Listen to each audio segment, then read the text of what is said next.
Assalamualaikum warahmatullahi taala wabarakatuh. Bagaimana kabarnya kalian hari ini? Semoga kalian dalam keadaan sehat walafiat. Nah, anak-anak, untuk hari ini kita akan belajar latihan soal, di mana latihan soal ini yaitu untuk mengasah kita atau mereview kembali materi mata pelajaran PPKN kelas 9 bab 1 tentang dinamika perwujudan Pancasila sebagai dasar negara dan pandangan hidup bangsa. Nah, insya Allah akan dibuat beberapa bagian pada latihan soal ini. Baik, langsung saja pada soal yang pertama. Pada masa awal kemerdekaan tahun 1945 sampai dengan 1959, pada awal kemerdekaan ini penerapan Pancasila sebagai dasar negara dan pandangan hidup menghadapi berbagai masalah. Ada beberapa upaya-upaya untuk mengganti Pancasila sebagai dasar negara dan penyimpangan terhadap nilai-nilai Pancasila. Berikut ini adalah upaya-upaya yang dilakukan kecuali titik-titik. A. Pemerintah Revolusioner Republik Indonesia atau PRRI. B. APRA, Angkatan Perang Ratu Adil. C. Pemberontakan G30S PKI. D. Pemberontakan Republik Maluku Selatan atau RMS. Kira-kira pilihan jawaban yang tepat adalah, nah, di sini adalah upaya-upaya untuk mengganti Pancasila gitu ya pada periode masa awal kemerdekaan tahun 45 sampai 59, kecuali yang tidak tepat adalah pemberontakan G30S PKI. Jawabannya adalah yang C. Nah, kunci jawabannya adalah yang C. Beberapa upaya mengganti Pancasila sebagai dasar negara dan penyimpangan terhadap nilai-nilai Pancasila sebagai berikut. Ini pada periode awal kemerdekaan ya, 45 sampai 59. Yang pertama, pemberontakan Partai Komunis Indonesia PKI di Madiun pada tanggal 18 September 1948. Nah, kalau ini gerakan 30 September. Nah, kalau di pemberontakan yang pertama, yaitu pemberontakan Partai PKI ini pada tanggal 18 September ya. Terus yang kedua, pemberontakan Darul Islam Tentara Islam Indonesia atau DITII pada tanggal 7 Agustus 1949. Yang ketiga, pemberontakan Republik Maluku Selatan atau RMS, Republik Maluku Selatan yang didirikan pada tanggal 25 April 1950. Yang ketiga, yang keempat, Pemerintah Revolusioner Republik Indonesia atau PRRI atau Perjuangan Rakyat Semesta yang dipimpin oleh Syarifuddin Prawiranegara dan Venci Sumual tahun 1957 sampai dengan 1958. Yang selanjutnya yang kelima yaitu APRA, Angkatan Perang Ratu Adil. Angkatan Perang Ratu Adil merupakan milisi yang didirikan oleh Kapten KNIL Raymond Westerling pada tanggal 15 Januari 1949. Yang terakhir yaitu perubahan bentuk negara dari Republik Indonesia Serikat menjadi Negara Kesatuan Republik Indonesia.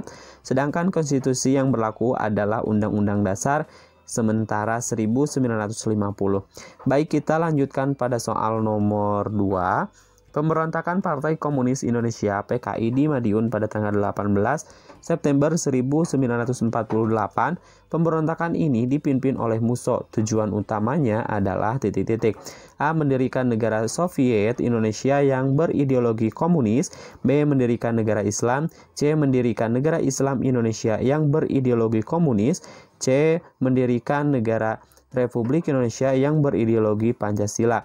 Nah, jelas ya, karena kan di sini adalah yang ditanyakan Partai Komunis Indonesia, berarti jawabannya yang terkait dengan komunis. Nah, yang terkait dengan komunis itu opsinya itu ada yang A sama yang C. Nah, jawaban yang tepat adalah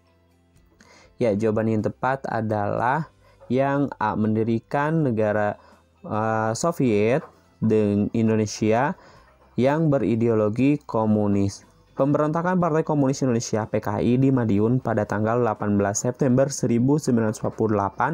Pemberontakan ini dipimpin oleh Musso.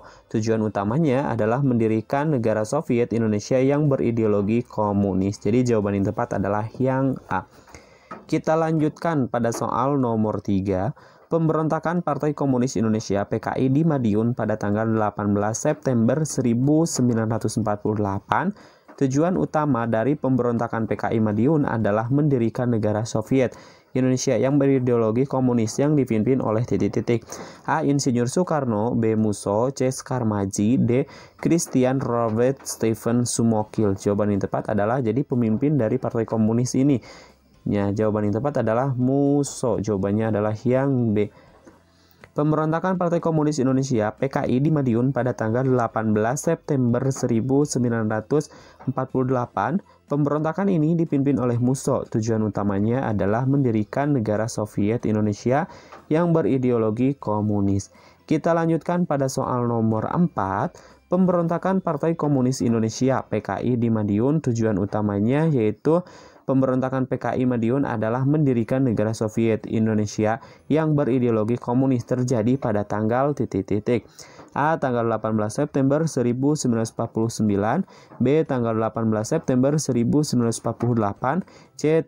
Pada tanggal 19 September 1948, D. Pada tanggal 20 September 1948. Jawaban yang tepat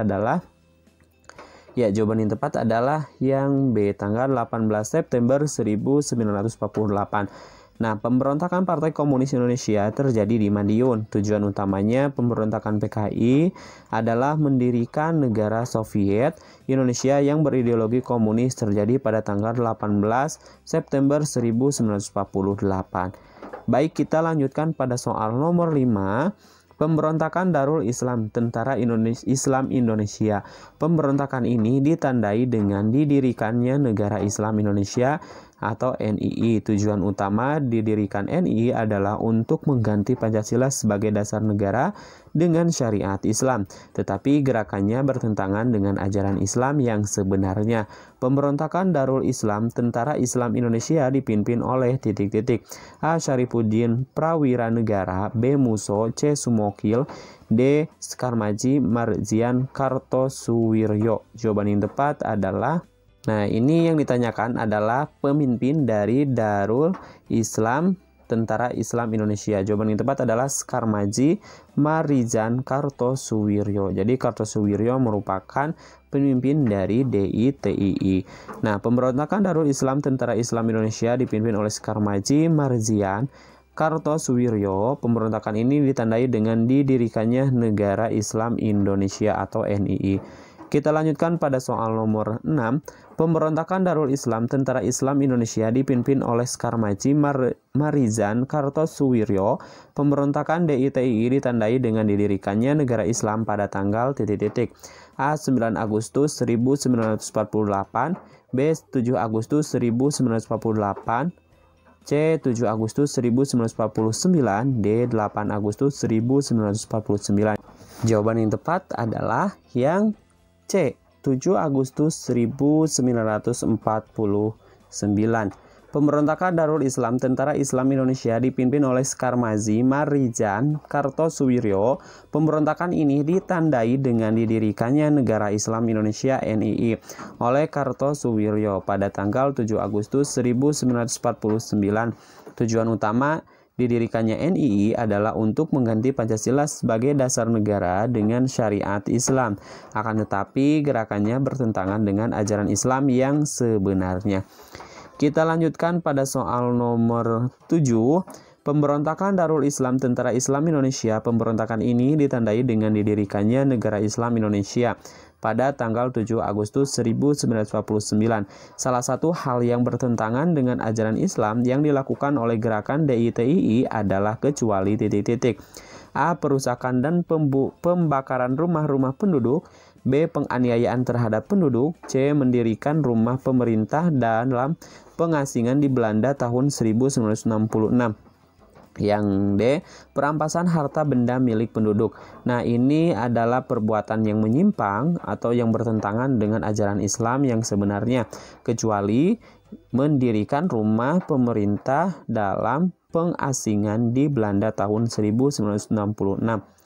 Nah, beberapa gerakan bertentangan dengan ajaran Islam diantaranya perusakan dan pembakaran rumah-rumah penduduk. Yang kedua adalah pembongkaran jalan-jalan kereta api. Yang ketiga perampasan harta benda milik penduduk. Yang terakhir itu serta melakukan penganiayaan terhadap penduduk. Nah, itu beberapa gerakan yang bertentangan dengan ajaran Islam ya. Jadi jawaban yang tepat adalah yang C. Kita lanjutkan pada soal nomor 8. Pemberontakan Darul Islam Tentara Islam Indonesia. Pemberontakan ini ditandai dengan didirikannya Negara Islam Indonesia (NII) pada tanggal 7 Agustus 1949. Tujuan utama dari pendirian Negara Islam Indonesia adalah A. Mengganti dasar negara Pancasila dengan ideologi komunis. B. Mengganti dasar negara Pancasila dengan syariat Islam. C. Membentuk negara sendiri dengan memisahkan dari Negara Kesatuan Republik Indonesia. D. Merubah ideologi syariat Islam dengan Pancasila. Jawaban yang tepat adalah, jadi yang ditanyakan adalah tujuan utama didirikannya negara Islam adalah mengganti dasar negara dengan Pancasila dengan syariat Islam. Jadi jawaban yang tepat adalah yang B. Pemberontakan Darul Islam Tentara Islam Indonesia. Pemberontakan ini ditandai dengan didirikannya negara Islam Indonesia pada tanggal 7 Agustus 1949. Tujuan utama didirikannya NII adalah untuk mengganti Pancasila sebagai dasar negara dengan syariat Islam, tetapi gerakannya bertentangan dengan ajaran Islam yang sebenarnya. Baik, kita lanjutkan pada soal nomor 9. Pemberontakan Darul Islam Tentara Islam Indonesia. Pemberontakan ini ditandai dengan didirikannya Negara Islam Indonesia pada tanggal 7 Agustus 1949. Berikut ini merupakan pernyataan yang salah tentang pemberontakan Darul Islam Tentara Islam Indonesia adalah A. Didirikannya Negara Islam Indonesia pada tanggal 7 Agustus 1949. B. Tujuan utamanya adalah mengganti Pancasila dengan kebebasan atau liberal. C. Gerakan DITII pada kenyataannya tidak selaras dengan ajaran Islam. D. Tujuan utama gerakan adalah mengganti Pancasila dengan dasar syariat Islam. Jawaban yang tepat adalah bahwasanya ditanyakan di sini di soal adalah pernyataan yang salah tentang pemberontakan DITII. Nah, kalau didirikan negara Islam ini pada tanggal 7 Agustus, ini betul ya. Terus yang B, tujuan utama mengganti Pancasila dengan kebebasan, ini kurang tepat. Yang C, gerakan TII kenyataannya tidak selaras dengan ini tepat. Yang D, tujuan utama gerakan TII mengganti Pancasila dengan dasar syariat Islam, tepat. Jadi jawaban yang kurang tepat adalah yang B. Jawabannya adalah yang B. Pemberontakan Darul Islam Tentara Islam Indonesia. Pemberontakan ini ditandai dengan didirikannya Negara Islam Indonesia atau NII pada tanggal 7 Agustus 1949. Berikut ini merupakan pernyataan yang benar tentang pemberontakan Darul Islam Tentara Islam Indonesia adalah tujuan utama adalah mengganti Pancasila kecuali tujuan utamanya adalah mengganti Pancasila dengan menjadi kebebasan atau liberal. Jadi jawaban yang tepat kecualinya adalah, yang salahnya adalah yang B ya. Baik, kita lanjutkan pada soal nomor 10. Pemberontakan Republik Maluku Selatan atau RMS. Republik Maluku Selatan merupakan sebuah gerakan separatisme dipimpin oleh Christian Robert Stephen Smokil. Pemberontakan Republik Maluku Selatan bertujuan untuk A. Mengganti Pancasila dengan dasar negara syariat Islam. B. Mengganti Pancasila dengan paham komunis. C. Membentuk negara sendiri dengan memisahkan dari Negara Kesatuan Republik Indonesia. D. Mempertahankan bentuk negara federal di Indonesia. Jawaban yang tepat adalah yang C. Membentuk negara sendiri dengan memisahkan dari Negara Kesatuan Republik Indonesia.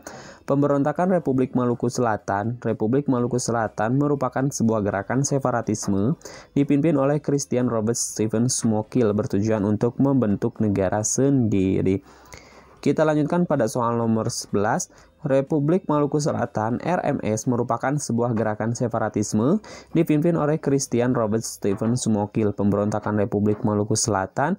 Pemberontakan Republik Maluku Selatan (RMS) ini didirikan pada tanggal A. 25 April 1949, B. 25 April 1950, C. 30 April 1949, D. 28 April 1950. Kira-kira pilihan jawaban yang tepat adalah jawaban yang tepat adalah pada tanggal 25 April 1950. Nah, pemberontakan Republik Maluku ini yang dipimpin oleh Christian Robert Stephen Smokil bertujuan untuk membentuk negara sendiri yang didirikan pada tanggal 25 April 1950. Baik, kita lanjutkan pada soal berikutnya, nomor 12. Pemberontakan Republik Maluku Selatan. Republik Maluku Selatan merupakan sebuah gerakan separatisme bertujuan untuk membentuk negara sendiri yang didirikan tanggal 25 April 1950. Dipimpin dari pemberontakan Republik Maluku Selatan adalah, ini yang ditanyakan adalah pemimpinnya. A. Christian Robert Stephen Sumokil. B. Sarifuddin Prawiranegara. C. Christian Robert Stephen Musso. D. Kartosuwiryo. Jawaban yang tepat adalah Sumokil. Ya, jawaban yang tepat adalah yang A.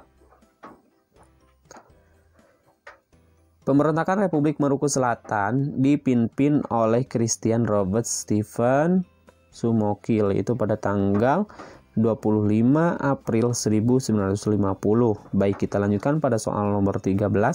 Pemerintah Revolusioner Republik Indonesia PRRI atau Perjuangan Rakyat Semesta Permesta tahun 1957 sampai dengan 58 di Sumatera dan Sulawesi. Gerakan ini merupakan bentuk koreksi untuk pemerintahan pusat pada waktu itu yang dipimpin oleh Presiden Soekarno. Soekarno pada saat itu sudah tidak bisa lagi diberikan nasihat dalam menjalankan pemerintahan, sehingga terjadi ketimpangan sosial. Pemerintahan Revolusioner Republik Indonesia PRRI atau Perjuangan Rakyat Semesta Permesta dipimpin oleh A. Kartosuwiryo dan Venji Sumual. B. Musso dan Sarifuddin Prawiranegara. C. Musso dan Kartosuwiryo. D. Sarifuddin Prawiranegara dan Venji Sumual. Jawaban yang tepat adalah yang D. Ya, jawaban yang tepat adalah yang D. Pemerintahan Revolusioner Republik Indonesia PRRI atau Perjuangan Rakyat Semesta Permesta yang dipimpin oleh Sarifuddin Prawiranegara dan Venji Sumual. Jawaban yang tepat adalah yang D. Kita lanjutkan pada soal nomor 14. Pemerintahan Revolusioner Republik Indonesia PRRI atau Perjuangan Rakyat Semesta Permesta yang dipimpin oleh Sarifuddin Prawiranegara dan Venji Sumual tahun 1957 sampai dengan 1958 di Sumatera dan Sulawesi. Latar belakang didirikannya Pemerintahan Revolusioner Republik Indonesia atau Perjuangan Rakyat Semesta Permesta adalah A. Pergantian Pancasila dengan komunisme. B. Keinginan untuk memisahkan dari Negara Kesatuan Republik Indonesia. C. Ketidakpuasan pada pemerintahan dalam menjalankan pemerintah yang dianggap sentralis. D. Pendirian negara dengan berdasarkan syariat Islam. Ini yang ditanyakan adalah latar belakang kenapa terjadi PRRI ini. Jadi kira-kira pilihan jawaban yang tepat adalah karena ketidakpuasan pada pemerintahan dalam menjalankan pemerintah yang dianggap sentralis. Nah, jadi gerakan ini merupakan bentuk koreksi yang itu untuk pemerintah pusat pada waktu itu yang dipimpin oleh Presiden Soekarno. Soekarno pada saat itu sudah tidak bisa lagi diberikan nasihat dalam menjalankan pemerintahan sehingga terjadi ketimpangan sosial. Jadi latar belakangnya yaitu karena ketidakpuasan pada pemerintahan dalam menjalankan pemerintah yang dianggap sentralis. Baik, kita lanjutkan pada soal nomor 15. APRA, Angkatan Perang Ratu Adil. Angkatan Perang Ratu Adil, pendiri APRA memandang dirinya sebagai sang Ratu Adil yang diramalkan akan membebaskan Indonesia dari tirani.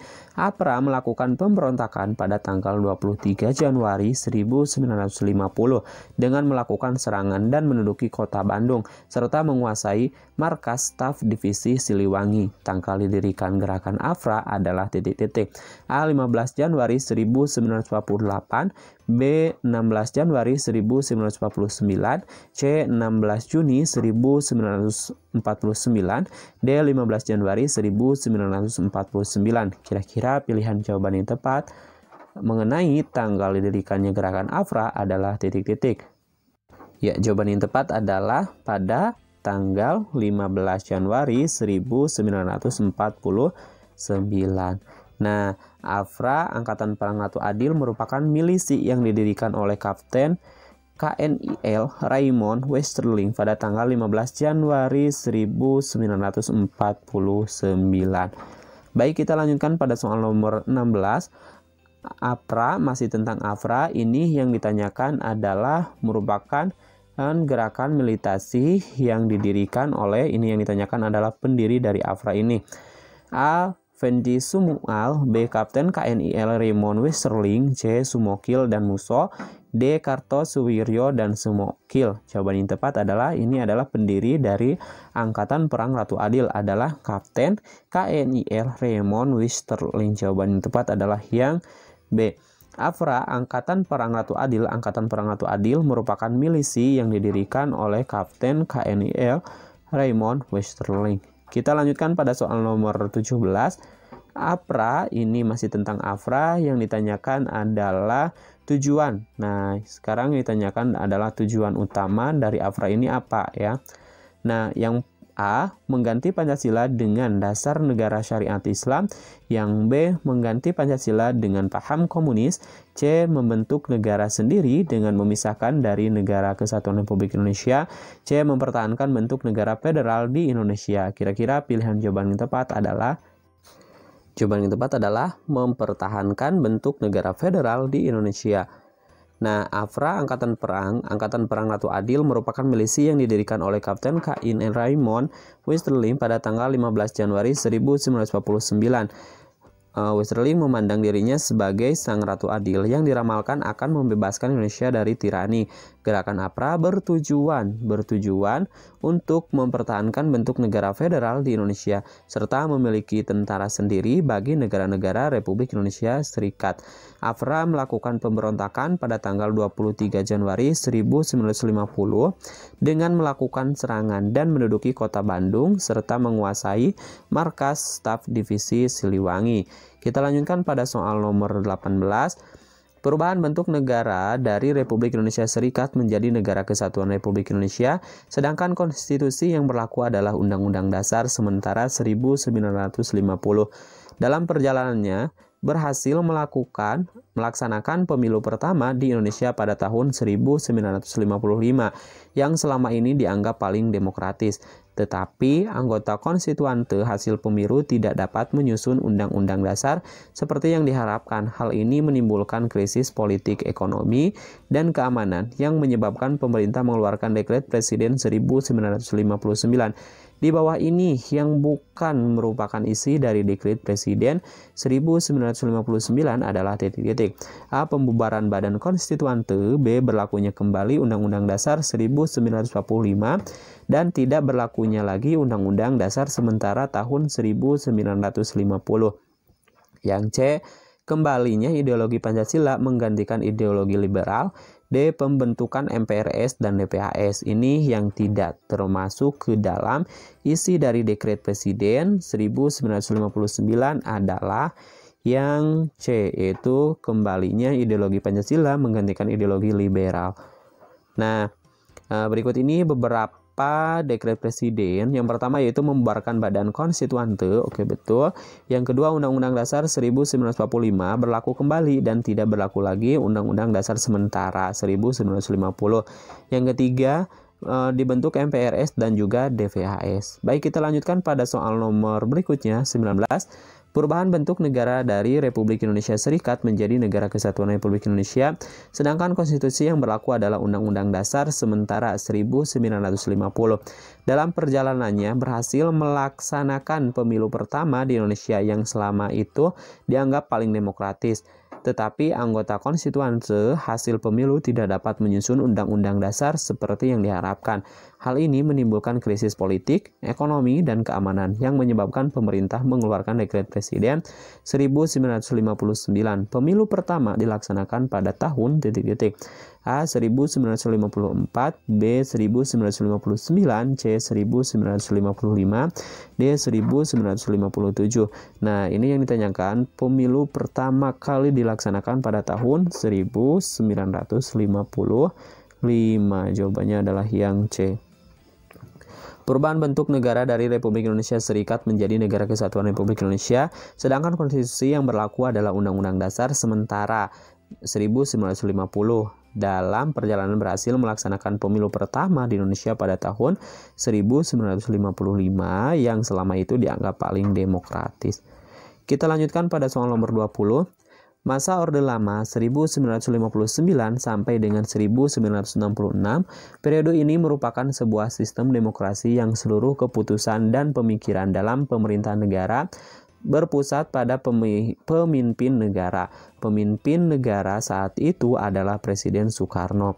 Demokrasi ini dicetuskan oleh Presiden Soekarno karena banyaknya gerakan separatis yang menyebabkan ketidakstabilan negara, tersendatnya pembangunan ekonomi karena sering terjadinya pergantian kabinet sehingga program pembangunan yang dirancang oleh kabinet tidak berjalan secara utuh, serta badan konstituante yang gagal menjalankan tugasnya untuk menyusun Undang-Undang Dasar. Oleh karena itu, Presiden Soekarno mengeluarkan dekret Presiden pada tanggal 5 Juli 1959. Periode pada masa Orde Lama dikenal juga dengan periode A. Demokrasi Pancasila, B. Demokrasi Revolusi, C. Demokrasi Terpimpin, D. Demokrasi Parlementer.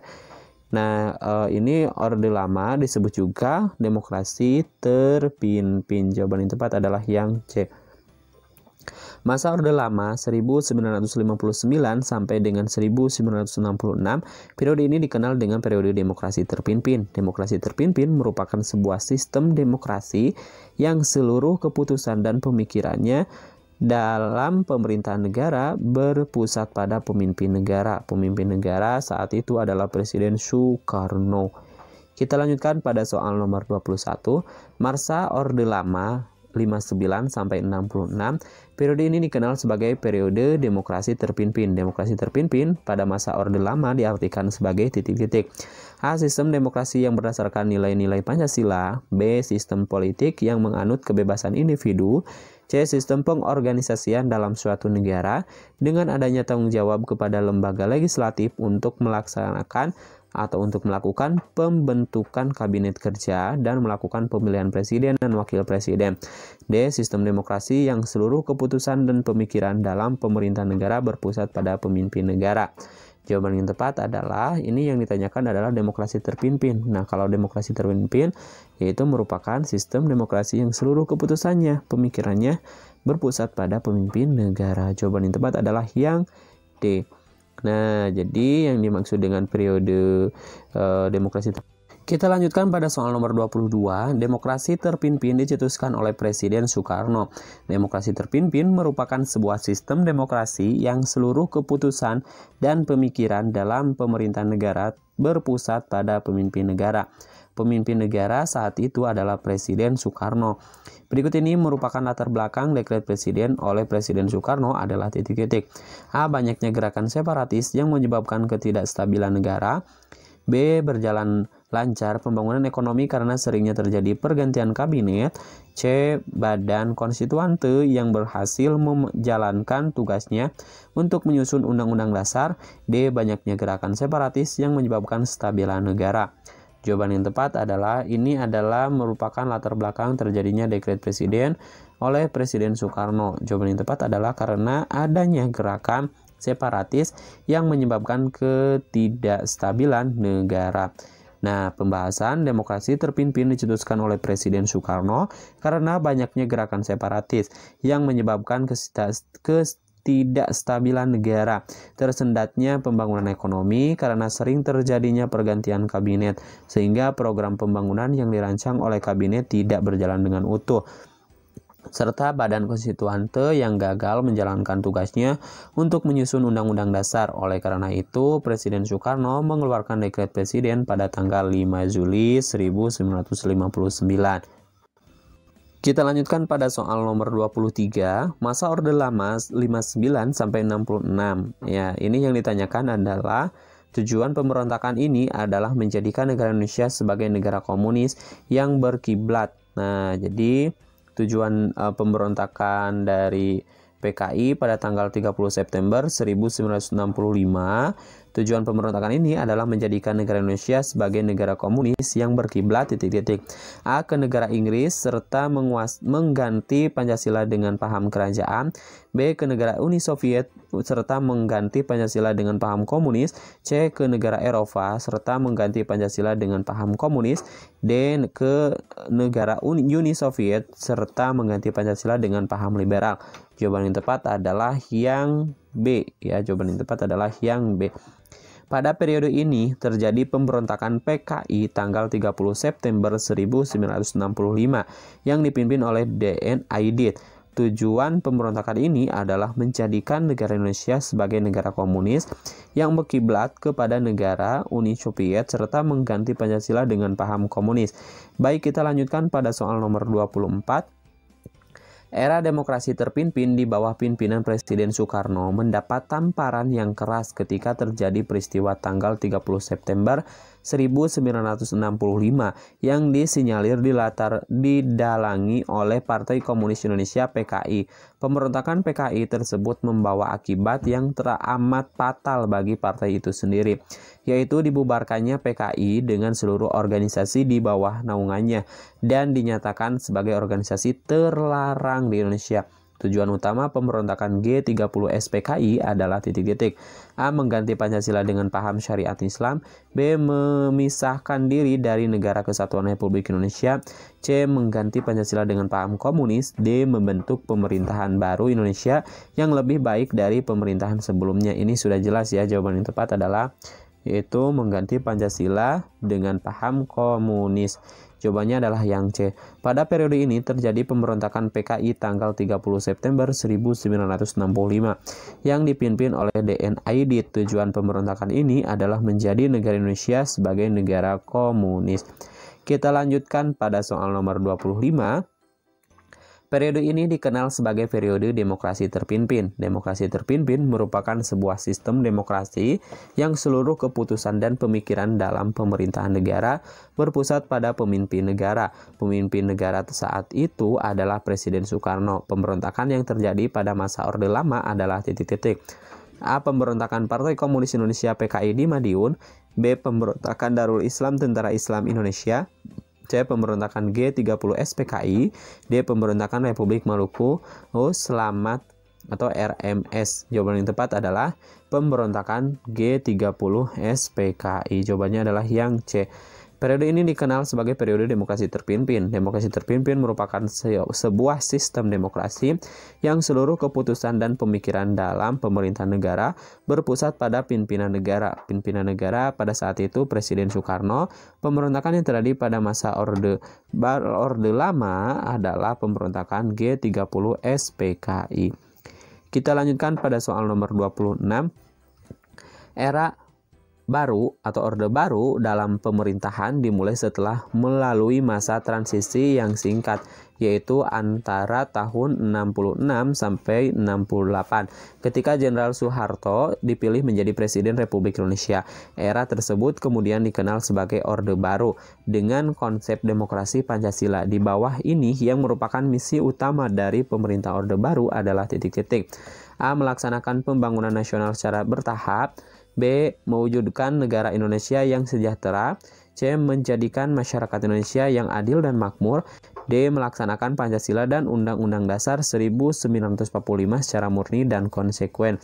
Nah, jadi yang merupakan misi utama dari pemerintahan Orde Baru itu adalah melaksanakan Pancasila dan Undang-Undang Dasar 1945 secara murni dan konsekuen. Era Orde Baru dalam pemerintahan dimulai setelah melalui masa transisi yang singkat, yaitu antara tahun 66 sampai 68 ketika Jenderal Soeharto dipilih menjadi Presiden Republik Indonesia. Era tersebut kemudian dikenal dengan sebagai Orde Baru dengan konsep demokrasi Pancasila. Nah, visi utama ini adalah untuk melaksanakan Pancasila dan Undang-Undang Dasar 1945 secara murni dan konsekuen dalam setiap aspek kehidupan masyarakat di Indonesia. Kita lanjutkan pada soal nomor 27. Nah, karena ini panjang soalnya, jadi saran silakan kalian langsung saja ke pertanyaannya. Hal yang menjadi dasar kepercayaan rakyat terhadap pemerintahan Orde Baru adalah kecuali A. Keberhasilan dalam pembubaran PKI. B. Terciptanya stabilitas keamanan dalam negeri. C. Pembangunan nasional yang meningkat pesat dalam waktu yang relatif singkat. D.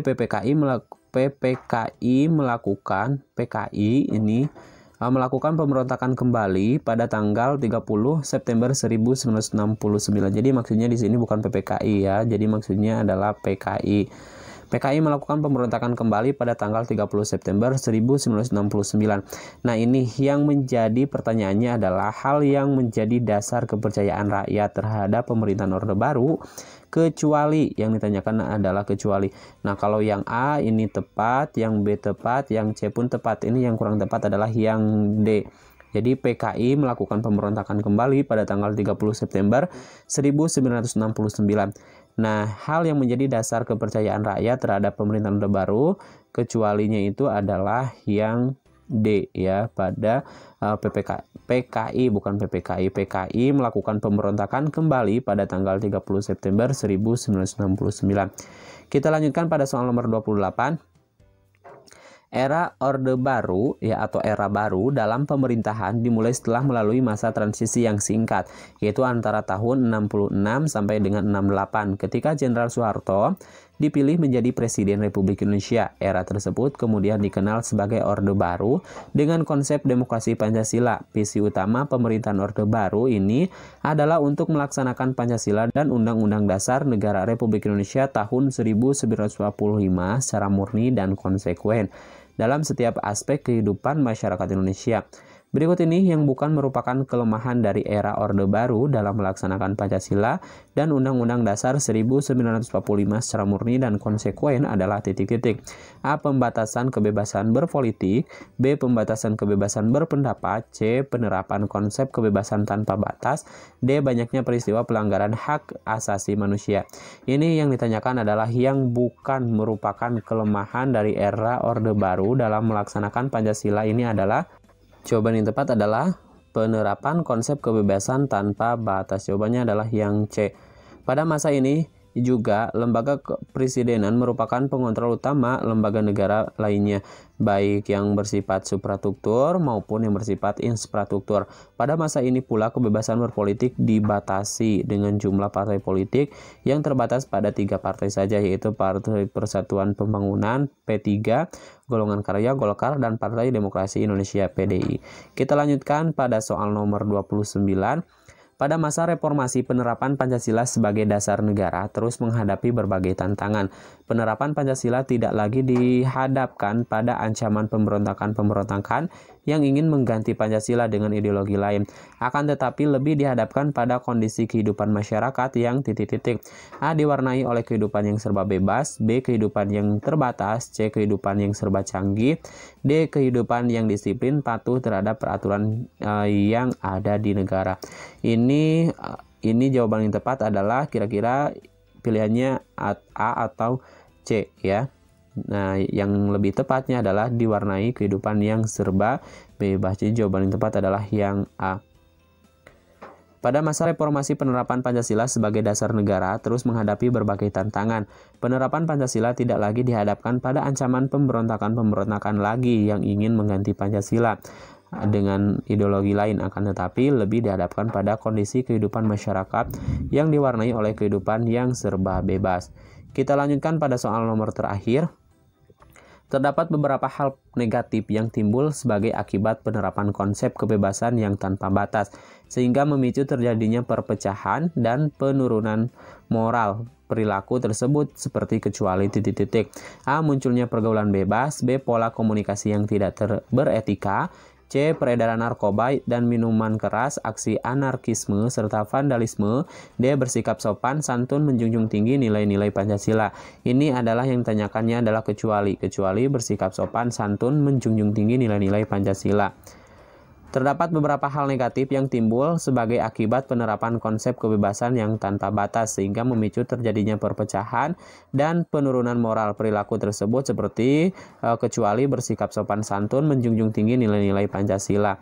Sekian, sampai ketemu di video pembahasan selanjutnya. Semoga bermanfaat, semoga kalian dalam keadaan sehat walafiat. Kami akhiri, assalamualaikum warahmatullahi wabarakatuh.